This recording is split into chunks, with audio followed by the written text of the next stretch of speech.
नमस्कार दोस्तों। बिहार जहानाबाद नाम तो सुना होगा आपने। जहानाबाद का ही एक इलाका पड़ता है, उसी इलाके की एक घटना है जहां एक 45 साल का भाई अपने 42 साल की बहन की वजह से कातिल बन जाता है। चलिए जानते हैं घटना क्या घटित होती है और क्यों एक भाई अपनी बहन की वजह से कातिल बन जाता है। दरअसल जिस समय की घटना की बात कर रहा हूं उस समय हीरालाल की उम्र जो थी 45 साल थी, बहन गायत्री की उम्र 42 साल थी। अब हम थोड़ा पीछे चलते हैं। जब बहन गायत्री की उम्र महज कोई 23-24 साल थी, तभी हीरालाल की उम्र यही कोई रही होगी 25-26 साल। और इसी बीच हीरालाल अपने पूरे परिवार की जिम्मेदारी, बहन की और खुद की और एक भाई की जिम्मेदारी और माता पिता की जिम्मेदारी भी संभालने लगता है। एक सब्जी की दुकान करने लगता है जो कि पिता कई सालों से चलाते थे। उसी चौराहे पर ठीक एक भाड़े का रूम लेता है, भाड़े के रूम के सामने सब्जी का दुकान लगाता है जो कि दिन का बहुत अच्छा खासा पैसा कमा लेता है। धीरे धीरे करके कुछ LIC के पैसे थे, कुछ और पिताजी ने पैसे इकट्ठा किए थे, बैंक में जमा किए थे, और कुछ मेहनत मजदूरी करके इधर उधर से कर्ज लेकर के पैसा इकट्ठा करके अपनी बहन गायत्री की शादी एक ठीक ठाक घर में तय कर देता है। शादी हो जाती है रीति रिवाज के अनुसार, सो पूरा रस्म के हिसाब से बहन गायत्री को विदा भी कर देता है हीरालाल।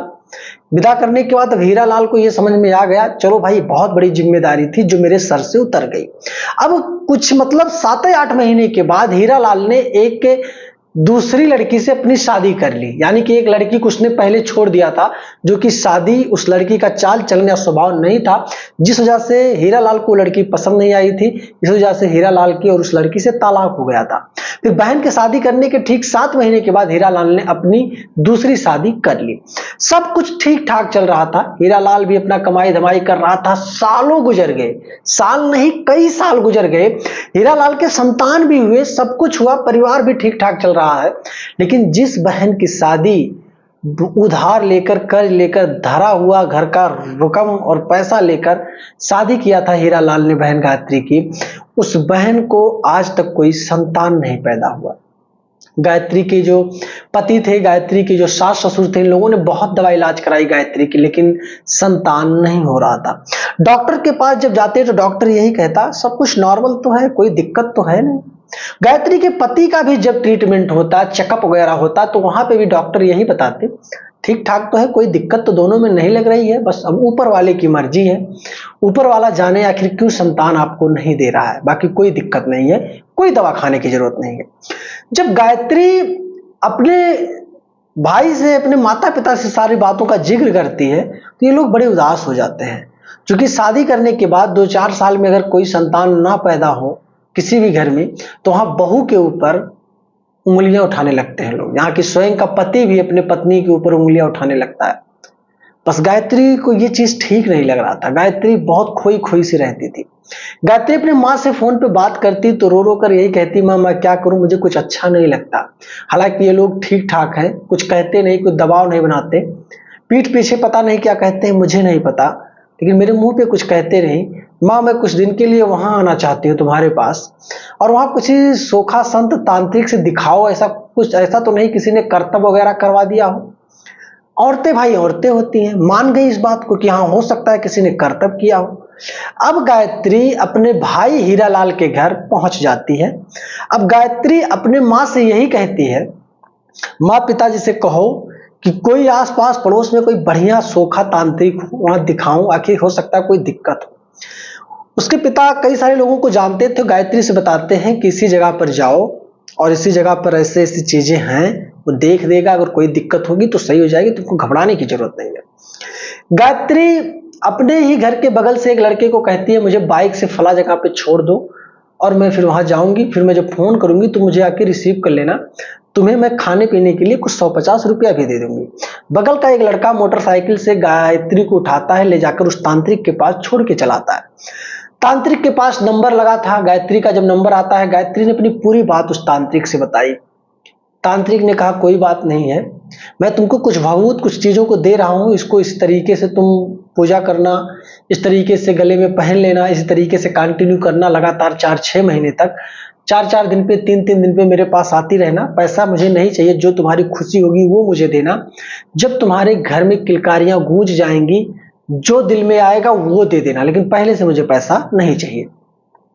ये चीज सुनने के बाद गायत्री को बहुत अच्छा लगता है कि पहली बार कोई तांत्रिक, कोई साधु संत ऐसा मिला है जो पैसे का भूखा ही नहीं है, सिर्फ लोगों की मदद करना चाह रहा है।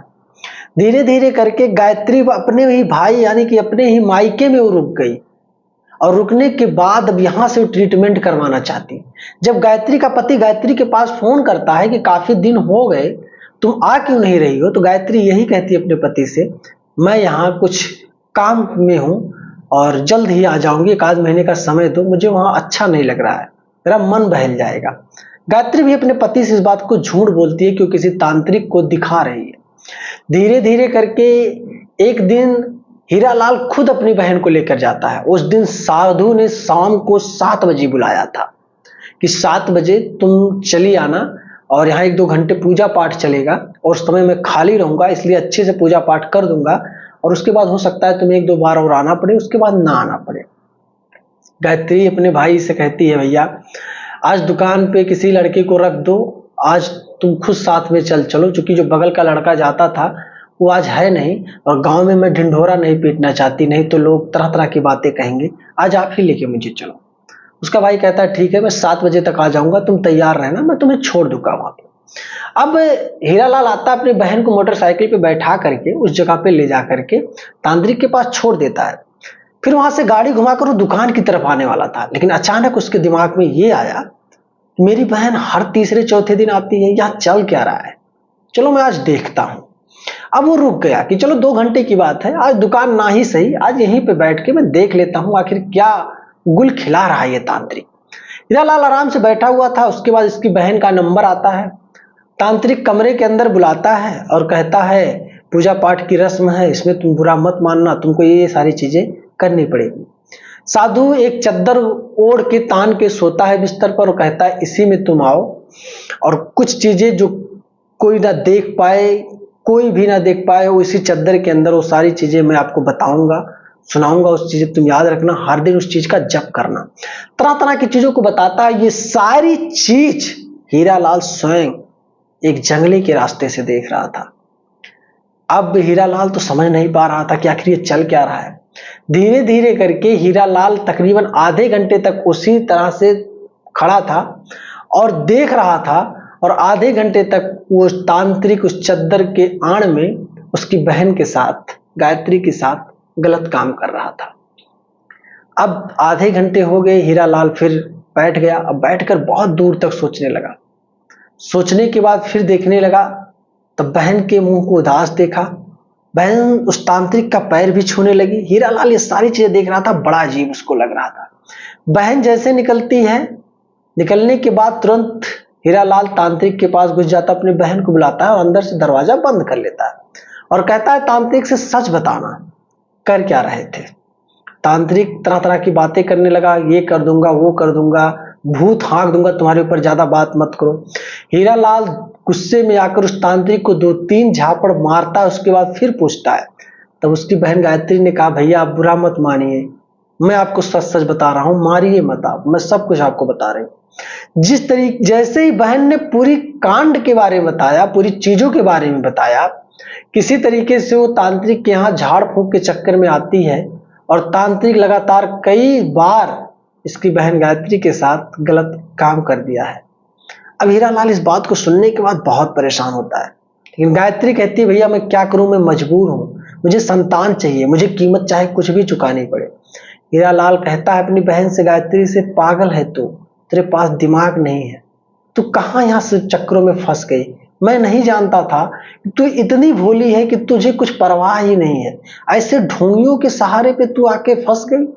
हीरालाल गुस्से में आकर बगल में ही रखे एक चीज था जो कि उस तांत्रिक के सीने पे वार करता है। वार करने के बाद फिर उसको ले आता है और उसके शरीर को ला करके एक खंभे पर बांध कर लटका देता है और कहता है भले ही मुझे फांसी हो जाए, कुछ भी हो जाए, मंजूर है, लेकिन मैं और किसी के साथ गलत इसको नहीं करने दूंगा।